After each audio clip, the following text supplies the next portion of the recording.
I remember the first time I saw my mother light a cigar. She said she did it socially. I haven't seen her smoke since, but her mental cigarettes are still sprinkled across the floor. My mother uses paper lovers as ashtrays and burns them quickly.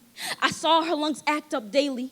She always coughed up things she didn't mean, and nicotine patches were never a good substitute for duct tape, so her words would always come out. At 10, I was not a tumor remover, but was afraid of turning her over to other wannabe doctors, afraid that the surgeon she tried to make love to would leave permanent cuts, and now I have secondhand self-esteem issues. My asthma acts up in the mirror, and I choke every time I try to love myself. The first time an ex-lover hit me, I didn't leave because I was taught that treatment is painful, but it heals you. So I took abuse as if it were physical therapy, as if my rapist had the hands of a healer.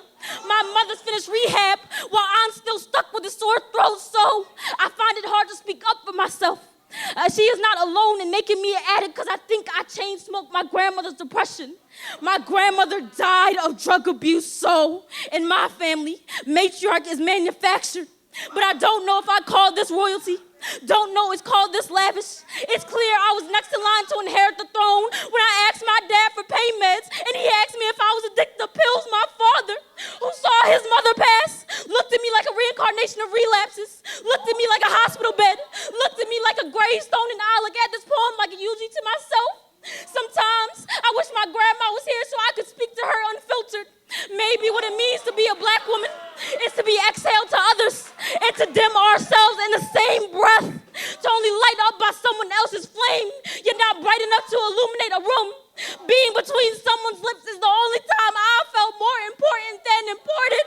But who doesn't have a hand-me-down broken heart? Who doesn't feel nauseous trying to stomach the person inside themselves to be beautiful? And being beautiful feels like being weightless, feels like being just a distraction. I don't blame the women in my life for being black and mild, because we got fed in our lives. All we got fed in our lives was smoke and mirrors. Magic lovers used to make us believe they could levitate. This juju feels like deja vu, but my mother and I don't linger like a loose one anymore.